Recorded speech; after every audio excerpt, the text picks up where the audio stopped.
Herkese merhaba. Diyabetle yaşıyorsanız eminim aklınızın bir köşesinde hep o soru vardır. O can alıcı soru. Acaba insülini bir gün bırakabilir miyim? İşte bugün bu sorunun peşine düşüyoruz. Gelin cevaplayı birlikte arayalım. Şimdi dürüst olalım, iğne kullanmak kolay değil. Sürekli bir şeye bağlı olma hissi, dışarıda yaşadığınız zorluklar. Hal böyle olunca kan şekeriniz bir bakıyorsunuz normale dönmüş, hemen aklınıza o umut geliyor değil mi? Tamamdır, artık bitti, ihtiyacım kalmadı galiba diye düşünmek o kadar doğal ki.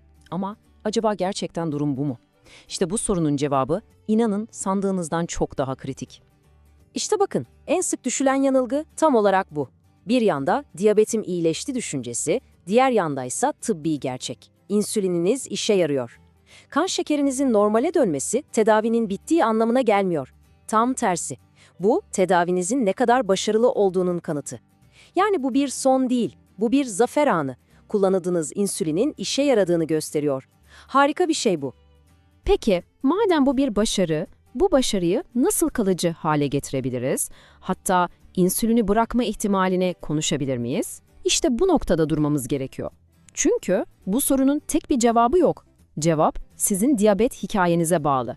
Yani tip 1 misiniz yoksa tip 2 mi? Çünkü bu iki hikaye arasında dağlar kadar fark var. Bakın bu tablo o farkı çok net bir şekilde özetliyor. Tip 1 diyabette vücut neredeyse hiç insülin üretmiyor. Fabrika kapalı gibi düşünün. Tip 2'de ise üretim var ama ya yetersiz ya da vücut bunu verimli kullanamıyor. İşte bu temel fark yüzünden insülini bırakabilir miyim sorusuna verilen cevap da tamamen değişiyor. Tip 1 için cevap net bir aslaken, tip 2 için bir ihtimal kapısı aralanıyor. Tıbbi kontrolle belki. Aradaki fark gerçekten de geceyle gündüz gibi. Şimdi tip 1 diyabet konusunu biraz daha açalım. Bakın, tip 1 diyabetli biri için insülin bir ilaç tercihi falan değil. Kesinlikle hayati bir zorunluluk. Vücudun artık kendisinin üretemediği o yaşamsal hormonun yerine konulması demek. Yani nasıl ki nefes almadan yaşayamazsak, tip 1 diyabetli bir birey de insülin olmadan yaşayamaz. Bu kadar net ve önemli. Bu yüzden bunu gerçekten altını kalın çizgilerle çizerek söylüyorum. Eğer tip 1 diyabetiniz varsa, insülini bırakmak aklınızın ucundan bile geçirmemeniz gereken bir şey. Peki ya denenirse ne olur? Sonuçları maalesef çok hızlı ve çok ağır oluyor. Kan şekeri kontrolsüz bir şekilde fırlar, bu da diyabetik ketoasidoz dediğimiz hayatı tehdit eden çok ciddi bir duruma yol açar. Ve bu yolun sonu ne yazık ki genellikle bilinç kaybı ve acil yoğun bakım ihtiyacı demek. Evet, tip 1 için durum bu kadar kesin ve net. Şimdi modalyonun öbür yüzünü çevirelim ve tip 2 diyabete bakalım. İşte burada işler biraz daha farklı. Hikaye çok daha esnek olabiliyor ve kurallar değişebiliyor. Tip 2 diyabette insülini sizi zorlu bir virajdan veya fırtınalı bir denizden güvenli bir limana ulaştıran bir destek gibi düşünebilirsiniz. Ne gibi durumlar bunlar? Mesela diyabet teşhisi ilk konulduğunda kan şekeriniz aşırı yüksek olabilir ya da büyük bir ameliyat, ciddi bir enfeksiyon gibi vücudun strese girdiği zamanlar, hatta gebelik diyabeti de buna bir örnek. İşte bu gibi özel durumlarda insülin devreye giriyor ve durumu kontrol altına alıyor. Fırtına dindikten, o zorlu dönem atlatıldıktan sonra ise bu desteğe olan ihtiyaç ortadan kalkabilir. Yani insülin geçici bir çözüm olabiliyor. Peki, tamam. Doktor bu kararı nasıl veriyor? Yani insülini kesme zamanının gelip gelmediğini nereden anlıyor? Şunu net olarak söyleyeyim, bu karar o sabah ölçtüğünüz tek bir güzel kan şekeri rakamına bakılarak asla ama asla verilmez. Bir endokrinolog adeta bir dedektif gibi çalışır. Resmin tamamını görmek için pek çok farklı ipucunu bir araya getirmesi gerekir. Peki nedir bu ipuçları? İşte doktorunuzun değerlendirme süreci tam olarak böyle işliyor. İlk olarak sadece anlık değil, son 3 aydaki genel durumunuzu gösteren HbA1c değerinize bakılır. Bu karneniz gibi bir şeydir. Sonra vücudunuzun kendi insülin üretim kapasitesini, yani pankreasınızın ne kadar çalıştığını gösteren C-peptit seviyesi ölçülür. Tabii ki sizin tuttuğunuz kan şekeri günlükleri, açlık ve tokluk değerleriniz de çok önemli. Bununla da bitmiyor. Yaşam tarzınız, kilonuz, beslenmeniz, ne kadar hareket ettiğiniz, diyabetinizin ne kadar süredir olduğu gibi pek çok faktör de masaya yatırılır.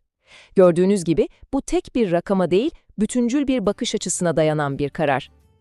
Ama tüm bu detaylı değerlendirmeyi bir kenara bırakıp ben kendim karar veririm demek, işte arkadaşlar, şimdi konunun en hassas ve en tehlikeli noktasına geliyoruz. Bu, bir diyabetlinin yapabileceği belki de en kritik hata.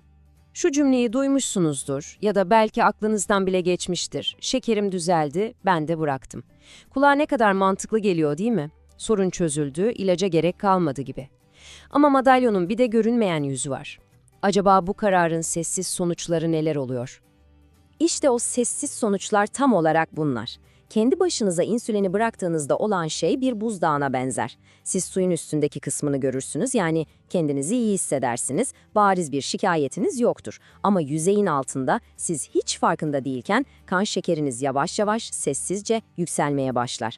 Ve bu sessiz yükseliş damarlarınıza, böbreklerinize, gözlerinize, yani organlarınıza gizlice zarar verir. Bu durum maalesef ileride çok daha ciddi sorunlarla, acil servis ziyaretleriyle, hatta hastaneye yatışlarla sonuçlanma riskini ciddi şekilde arttırır. Peki madem bu kadar tehlikeli, o zaman ne yapacağız? Doğru yol ne?